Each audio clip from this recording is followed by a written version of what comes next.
Imaginez un endroit si isolé que même les tribus locales n'osent pas s'y aventurer.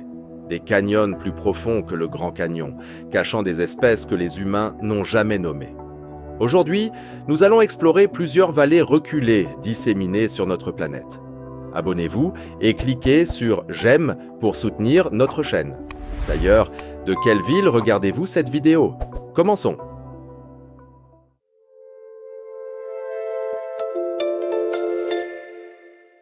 10. Les hautes terres de Kaende. Situées dans la province d'Anga, en Papouasie-Nouvelle-Guinée, les hautes terres de Kaende abritent certaines des vallées les plus isolées de tout l'océan Pacifique. Imaginez un endroit qui se situe entre 2000 et 3000 mètres au-dessus du niveau de la mer, formant un véritable labyrinthe de vallées coupées par des rivières qui alimentent les systèmes du Sepik et du Fly. La nature y est brute et imposante. Comme il n'existe pas de route principale et qu'il y a très peu de villages au-delà des versants extérieurs, de nombreuses vallées intérieures restent sans avoir reçu une seule visite humaine. C'est un isolement que l'on arrive à peine à concevoir de nos jours. Des travaux de terrain réalisés dans les années 2000 ont permis aux chercheurs d'enregistrer des centaines d'espèces de plantes et d'animaux, incluant des dizaines qui étaient totalement nouvelles pour la science. C'est un régal pour ceux qui aiment la biologie. Cependant, les vallées qui se trouvent au-delà des zones principales d'études sont terriblement difficiles à atteindre. Des forêts denses, un sol marécageux et une couverture nuageuse constante font de la navigation un défi digne d'un film d'aventure. S'y perdre semble être la chose la plus facile au monde. Des relevés effectués par hélicoptère ont montré que de grandes portions de la cordillère consistent en des escarpements de calcaire qui entourent et cachent ces bassins. Beaucoup d'entre eux ne présentent aucun sentier visible ou signe d'habitation humaine. Même les tribus locales préfèrent vivre le long des versants extérieurs et s'aventurent rarement dans les vallées profondes, sauf pour des chasses occasionnelles. Leur respect pour la forêt vierge est remarquable. En conséquence, les chercheurs pensent que des réseaux entiers de ruisseaux et de lacs glaciaires restent inexplorés. Des images satellites confirment l'existence d'énormes bassins verts entourés de crêtes enveloppées dans des nuages permanents. C'est une vision cinématographique et mystérieuse à la fois. Mais jusqu'à ce que des relevés adéquates puissent être réalisés au sol, les vallées les plus profondes de Kaende continueront de figurer parmi les endroits les moins étudiés de toute notre planète. Il est surréaliste de penser qu'il existe des forêts si denses et protégées par des murailles de pierre que même les habitants locaux n'osent pas y entrer régulièrement. 9. Le défilé du Sangpo au Tibet. Imaginez un endroit si profond qu'il fait paraître le célèbre Grand Canyon comme une petite marche. Situé dans l'est de l'Himalaya, au Tibet, le défilé du Yarlung Sangpo est souvent appelé le canyon le plus profond du monde entier. La nature est réellement capricieuse dans ses créations. Il a été sculpté par la rivière Yarlung Sangpo, qui se transforme plus tard en Brahmapoutre lorsqu'elle arrive en Inde. Pour vous donner une idée de l'immensité, ce défilé plonge à plus de 5000 mètres en contrebas.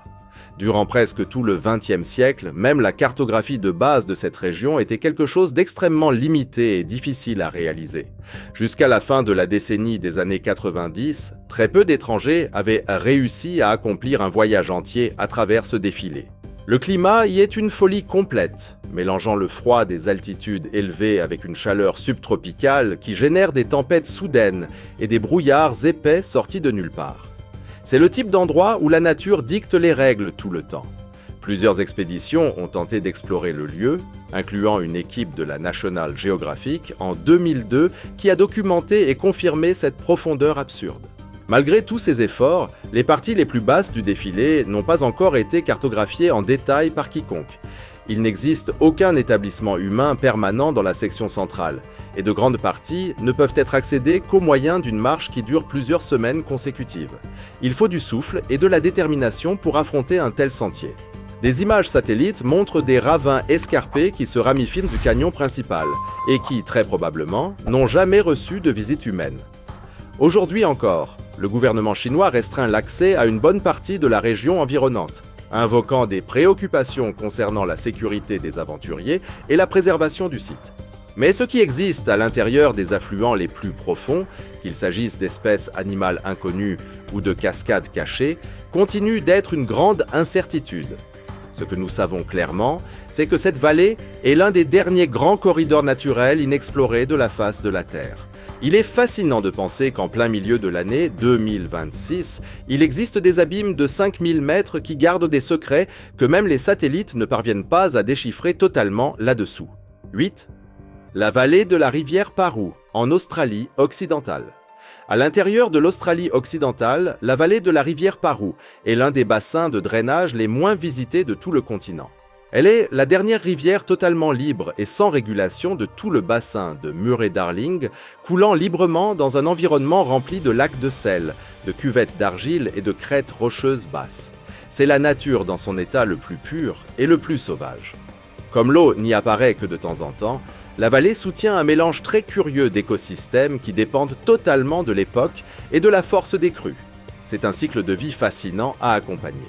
Après des pluies abondantes, le canal se remplit et les zones humides explosent de vie avec l'arrivée d'oiseaux, incluant des pélicans, des hérons et plusieurs espèces rares.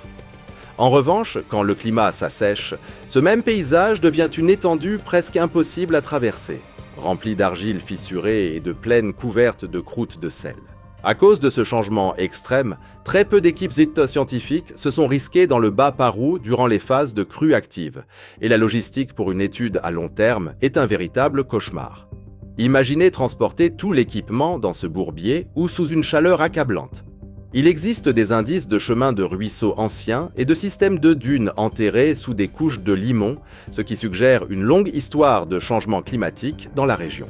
Cependant, comme cette zone d'érosion se trouve très loin de toute route principale ou centre de population, presque aucune recherche n'a été faite au-delà de l'un ou l'autre relevé occasionnel. Les peuples locaux connaissent les rythmes du Paroo depuis des générations, suivant ces cycles pour chercher de la nourriture et réaliser des cérémonies. Ils comprennent réellement l'âme de cette terre. Mais même eux n'ont pas l'habitude de parcourir toute l'étendue de la vallée, car une bonne partie de celle-ci reste physiquement inaccessible. À une époque où la majorité des cours d'eau d'Australie a déjà été étudiée de fond en comble, la vallée de la rivière Paroo se distingue comme un système naturel intact et inexploré. Elle est énorme, inhospitalière et garde encore de nombreux secrets cachés sous ses croûtes de sel. C'est incroyable de voir comment un endroit peut être un paradis plein de vie un mois et un désert de sel intransitable le suivant. 7. Les vallées des hautes terres de Nyangani, dans l'est du Zimbabwe. Le mont Nyangani est le point le plus haut de tout le Zimbabwe, atteignant 2592 mètres de hauteur, et il s'élève de façon imposante au-dessus du parc national, tout près de la frontière avec le Mozambique. Tout au fond de l'escarpement il existe des vallées couvertes par des forêts denses et des pentes si raides que le souffle s'en va rien qu'en regardant. L'endroit vit sous un brouillard presque constant, ce qui donne un air de film de mystère pour quiconque observe de loin. Certaines zones n'ont jamais été dûment explorées à cause de la végétation fermée, du climat totalement imprévisible et du manque de routes. Cette région fait partie des hautes terres orientales, qui gardent des forêts montagneuses rares et des champs qui forment une sorte d'île verte, bien différente des terres plus sèches qui se trouvent du côté ouest. De petits ruisseaux dégringolent par des ravins étroits, alimentant des rivières qui descendent en direction de l'océan Indien. C'est un spectacle de la nature que peu d'humains ont vu de près. Cependant, beaucoup de ces habitats sont très peu étudiés. Des chercheurs de terrain des autorités de la vie sauvage du Zimbabwe ont déjà noté que certaines vallées en dessous du mont Nyangani n'ont jamais été visitées pour une collecte d'échantillons de manière systématique.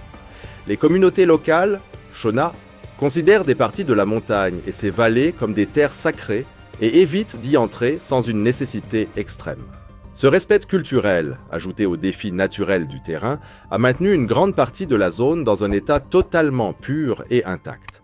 Même les images satellites peinent à réussir à traverser la couverture de nuages qui reste stationnée sur la cordillère la plupart des jours de l'année. C'est comme si la nature elle-même voulait se cacher de nos yeux. Les chercheurs pensent que diverses petites vallées à l'intérieur du parc national ne possèdent pas encore de données topographiques détaillées. Pour aggraver la situation de ceux qui tentent d'y entrer, le terrain est très sujet au glissement de terrain et les sentiers deviennent complètement impraticables durant la saison des pluies. Le manque de routes et les politiques de conservation qui limitent l'interférence humaine garantissent que ces vallées intérieures soient parmi les zones les moins explorées de toute l'Afrique australe. C'est un environnement où la vie continue de prospérer exactement comme elle le fait depuis des millénaires. C'est à donner des frissons de penser que le respect d'un peuple pour une montagne sacrée a réussi à protéger un écosystème entier de la curiosité humaine pendant si longtemps. 6. La vallée de Dibang, en Inde. À l'extrême nord-est de l'Inde, tout près de la frontière avec le Tibet, la vallée de Dibang apparaît comme l'une des régions les plus isolées et les moins perturbées par l'homme dans tout l'est de l'Himalaya. Nous parlons d'une zone qui couvre plus de 9000 km² de montagnes, de rivières et de forêts fermées. Et voyez cette folie. Bien qu'il existe de petits villages habités par le peuple Idu-Mishmi, des portions gigantesques des vallées supérieures et intérieures restent totalement inaccessibles et, en pratique, n'ont jamais été explorées. Le terrain y change d'altitude d'une manière si drastique qu'il crée une variété incroyable d'écosystèmes, allant de prairies alpines très hautes jusqu'à des jungles tropicales denses dans les parties basses. C'est un véritable paradis caché. Toute cette diversité soutient des espèces rarissimes, comme le panda roux, le takin de Mishmi, la panthère nébuleuse et plusieurs orchidées et rhododendrons que l'on ne trouve nulle part ailleurs en Inde. Les expéditions là-bas ont toujours été très limitées par le manque d'infrastructures et par les glissements de terrain constants qui bloquent toute tentative de passage. Pour compléter le défi, la région possède l'un des taux de pluie les plus élevés de toute l'Inde, ce qui rend difficile tout plan d'exploration plus sérieux. Les données satellites montrent des vallées entières d'affluents, au-dessus des établissements principaux, qui ne possèdent aucun enregistrement de sentiers humains ou tout type d'habitation. Ces dernières années, des scientifiques de la conservation et l'inventaire zoologique de l'Inde ont même fait quelques incursions courtes dans les zones les plus faciles à atteindre de la basse vallée. Et rien que sur ces bords, ils ont déjà identifié de nouvelles espèces d'amphibiens et d'insectes. Imaginez ce qu'il n'y a pas là-bas au milieu. Même les efforts de cartographie souffrent, car la couverture nuageuse a l'habitude de cacher la vision des satellites pendant des semaines entières. Le gouvernement indien en est venu à proposer un projet d'hydroélectricité dans des parties de la vallée, mais la résistance des communautés locales et des groupes environnementaux a fini par retarder tous les travaux. Pour l'instant, le Haut-Dibang continue d'être une terre sauvage, façonnée par les moussons, par les roches et par la neige. C'est un endroit où la nature commande tout et beaucoup de vallées plus petites attendent encore la visite du premier scientifique de l'histoire. Peut-on imaginer l'émotion d'être le premier être humain à découvrir une espèce d'animal que personne n'a jamais vu auparavant? 5. Les vallées du plateau de Poutorana en Sibérie. À l'extrême nord de la Sibérie centrale, le plateau de Poutorana est une formation volcanique colossale qui couvre plus de 250 000 km². Pour vous donner une idée de l'échelle, les vallées, canyons et lacs qui ressemblent à des fjords sont tous à l'intérieur du cercle polaire arctique. C'est un endroit si difficile d'accès que la majeure partie n'a jamais senti le poids d'un pas humain. Situé dans la région russe de Krasnoïarsk, l'accès ne se fait qu'en hélicoptère ou en affrontant un voyage fluvial qui semble n'avoir pas de fin. Au fil de millions d'années, l'érosion des glaciers et des rivières a sculpté ces falaises en vallées et gorges monumentales. Certains de ces abîmes descendent plus de 1000 mètres, et beaucoup continuent sans une cartographie détaillée car le paysage est simplement trop vaste. Le décor est rustique à l'extrême et a l'habitude de rester caché sous les nuages ou la neige durant presque toute l'année. En 2010, la zone a été déclarée patrimoine mondial par l'Organisation des Nations Unies pour l'éducation, la science et la culture, UNESCO, à cause de ses écosystèmes intacts et de sa vie sauvage rare qui inclut des rennes, des gloutons et des harfangs des neiges. Sauf que même les rapports de l'UNESCO admettent que des parties significatives des vallées de l'intérieur du plateau n'ont jamais été visitées par des scientifiques. Le mélange de climat hostile, de manque total d'infrastructures et d'inondations saisonnières rend toute exploration continue presque impossible. Même les missions de cartographie aérienne souffrent là-bas, saviez-vous? L'interférence magnétique près du pôle et le temps totalement imprévisible dérèglent les équipements. À cause de cet isolement extrême, les vallées du plateau de Poutorana sont parmi les moins perturbées de toute la Terre. Jusqu'à aujourd'hui, beaucoup de ces canyons intérieurs n'ont jamais été vus personnellement par quiconque. Ce que nous avons ne sont que des aperçus d'images satellites montrant un réseau infini de vallées sombres cachées sous les nuages denses de l'Arctique. Il est bizarre de penser qu'il existe une zone plus grande que de nombreux pays où l'homme n'a jamais posé le pied et où les boussoles s'arrêtent simplement de fonctionner correctement. 4. Les canyons latéraux de la vallée de Zanskar en Inde. À l'intérieur de l'Himalaya indien, la vallée de Zanskar, au Ladakh, est célèbre pour sa beauté absurde et pour son isolement à couper le souffle. Alors que la vallée principale et ses petits villages reçoivent des randonneurs et des pèlerins, beaucoup des nombreux canyons latéraux qui jaillissent de la rivière Zanskar sont encore, en grande partie, inexplorés. C'est un labyrinthe de pierres qui semble n'avoir pas de fin. Beaucoup de ces gorges ont été sculptées par des glaciers au fil de milliers d'années et sont si étroites et escarpées que l'on ne peut y entrer que durant les courts mois d'été ou en hiver, quand la rivière gèle totalement. Des images satellites montrent des dizaines de ravins affluents qui serpentent à travers des montagnes inhabitées, mais très peu ont été cartographiés ou même visités. Certaines expéditions ont même tenté d'atteindre ces affluents, mais des chutes de pierres fréquentes, de la glace traîtresse et des inondations soudaines rendent tout cela très dangereux. La nature n'est pas là pour plaisanter. L'isolement de la région est renforcé par le climat extrême. En hiver, les températures peuvent tomber à moins de 30 degrés Celsius négatifs, ce qui coupe toute route de voyage. En été, la fonte de la neige crée des torrents qui effacent les sentiers et remodèlent les parois des canyons en un clin d'œil. Même la route principale de la rivière Zanskar, construite ces dernières années, ne parvient pas à pénétrer dans la majorité de ces vallées latérales. À cause de ces barrières géologiques, l'exploration scientifique là-bas a été minimale. Les cartes de l'inventaire géologique de l'Inde identifient certains de ces affluents uniquement comme un drainage non cartographié, ce qui montre qu'il manque même les mesures les plus basiques. Malgré l'apparence magnifique vue de là-haut et à Uday par les satellites, le réseau interne des vallées latérales de Zanskar est l'un des environnements les moins compris de tout l'Himalaya. Ils sont physiquement réels, ils sont là, mais ils sont rarement accédés et restent presque complètement sans documentation au niveau du sol. Il est impressionnant de voir comment une variation de température de 30 degrés négatifs parvient à créer une muraille invisible qui maintient l'homme bien loin de ses secrets. 3. Les vallées des montagnes Sayan en Russie. S'étendant sur la frontière entre le sud de la Sibérie et le nord de la Mongolie, les montagnes Sayan forment l'un des systèmes les plus reculés de toute l'Asie. Leurs vallées intérieures, spécialement celles qui se trouvent dans les cordillères Est et Ouest, sont un mystère même pour les scientifiques russes. C'est une immensité de forêts gigantesques, de glaciers profonds et de réseaux de drainage complexes qui alimentent les grands fleuves de la Sibérie, comme l'Ienisseï. La présence humaine dans ces vallées est presque nulle. Ce que l'on y trouve ne sont que quelques éleveurs de rennes et des chasseurs de petits groupes indigènes, comme les Tofalars, qui vivent sur les bords extérieurs. Au-delà de ces établissements, le terrain devient un véritable labyrinthe impossible à traverser. Les routes d'accès disparaissent simplement et cèdent la place à des falaises, une taïga dense et des rivières qui montent avec l'eau de la fonte des glaciers. Des images satellites montrent des vallées linéaires longues qui coupent profondément la cordillère, beaucoup sans aucun signe de sentier, de pont ou de toute habitation ancienne. L'Académie des sciences de Russie a même fait quelques recherches sporadiques sur la géologie locale, mais l'accent a toujours été mis sur les zones périphériques. Les vallées de l'intérieur, principalement près du plateau d'Oka, sont pratiquement des zones blanches sur les cartes topographiques détaillées. C'est comme si cette partie du monde n'avait pas encore été découverte officiellement. La neige constante, la mauvaise visibilité et le manque d'infrastructures font que même les relevés aériens sont incohérents. Les scientifiques pensent que beaucoup de ces vallées peuvent abriter des plantes et de petits mammifères exclusifs, adaptés à des microclimats piégés entre ces crêtes hautes.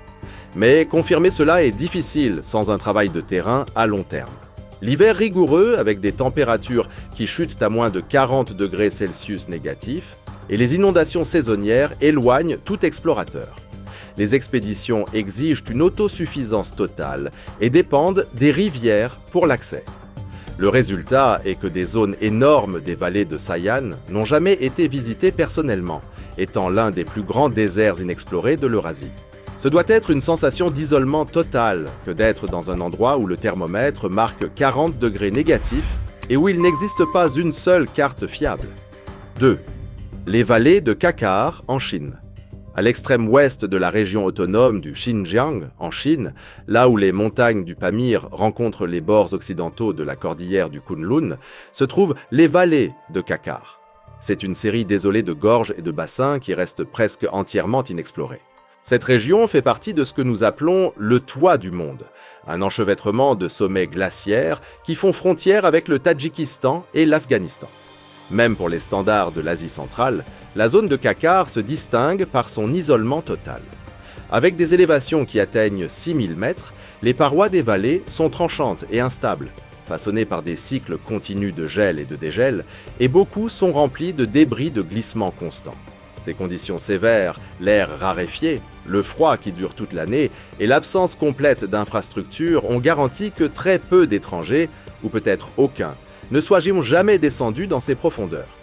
Historiquement, cette zone était un point blanc même sur les cartes militaires les plus détaillées de l'Union soviétique et de la Chine. À la moitié du XXe siècle, des géologues des deux nations ont effectué de courts vols de reconnaissance en hélicoptère au-dessus des crêtes principales, mais les vents forts et les restrictions politiques les ont empêchés d'aller plus loin. C'est un endroit où la bureaucratie et le climat jouent dans la même équipe contre les explorateurs. Les images limitées montrent d'énormes fossés remplis de glace, mais ne parviennent pas à révéler des détails comme la végétation ou le flux d'eau sous la neige saisonnière. Comme les missions scientifiques ont besoin de plusieurs couches d'approbation gouvernementale, qui sont rarement accordées, presque tout ce que nous savons provient de capteurs satellites. Ces images montrent un mosaïque de crêtes tranchantes et de vallées en forme de U, qui semblent connecter une chaîne de lacs cachés. Certains de ces lacs ont des taches de végétation autour, peut-être des graminées alpines résistantes au froid, mais il n'y a aucun signe de sentier ou de traces d'animaux. Les quelques habitants locaux sont des bergers semi-nomades qui déplacent le bétail par la périphérie durant le court été. Eux-mêmes n'entrent pas dans les vallées profondes de Kakar, tant pour le danger que par le fait que le terrain n'offre pas de pâturage. Les histoires orales locales décrivent les montagnes supérieures comme des terres de glace et de vent, où des tempêtes surgissent de nulle part et durent des jours. Les vallées de Kakar sont des lieux réels, visibles depuis l'espace, mais inaccessibles pour nous.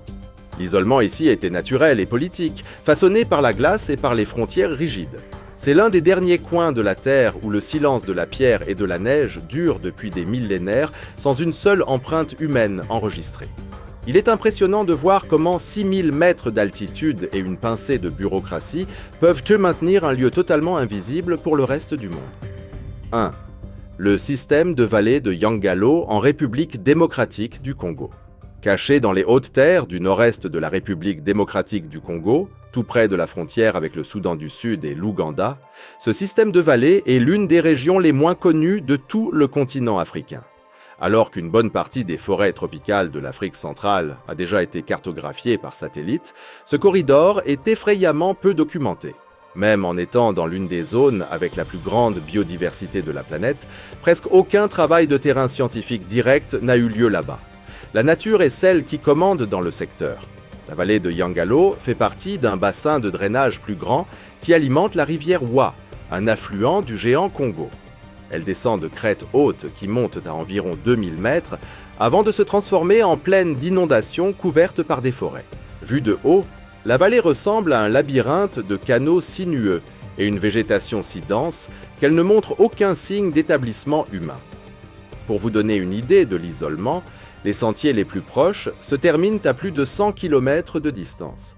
Atteindre la vallée exigerait des semaines de marche à pied à travers ce qui est considéré comme l'un des terrains de forêt tropicale les plus difficiles de la Terre. Il faut des bottes et du répulsif pour affronter un tel défi. Les personnes qui vivent à quelques jours de distance de là sont des communautés agricoles et pastorales des peuples Lendu et Emma, mais ils préfèrent les bords du plateau plutôt que de s'aventurer dans les vallées intérieures. Des récits oraux de guides locaux décrivent Lobaché cette herbe comme des forêts marécageuses impossibles à traverser, remplies d'une vie sauvage dangereuse et d'une boue profonde. Il n'existe pas de données fiables sur les plantes ou les animaux de là-bas, et aucune expédition de cartographie formelle n'a été enregistrée dans la littérature académique jusqu'à aujourd'hui. Même la reconnaissance aérienne a été minimale. Des nuages persistants et les conflits dans la région et du Congo depuis la décennie des années 90 ont laissé la zone mal photographiée et rarement survolée. Mais la science ne quitte pas l'endroit des yeux, du moins de loin. Les scientifiques Tospadat soupçonnent depuis longtemps que des vallées comme celle de Yangalo peuvent abriter des espèces pas encore découvertes. En raison de la géographie isolée et des microclimats, les biologistes pensent que le lieu peut cacher des êtres qui se sont différenciés de leurs parents il y a des milliers d'années, survivant dans des poches de forêt isolées par l'altitude et par les rivières. Des données satellites du programme Sentinelle-2 de l'Agence spatiale européenne ont révélé des taches de végétation plus claires qui peuvent être des clairières marécageuses ou de petits lacs intérieurs. Mais rien n'a été confirmé au sol. La vallée de Yangalo continue d'être un vide dans la géographie moderne, un décor énorme et réel qui existe sans empreintes humaines ou descriptions de première main.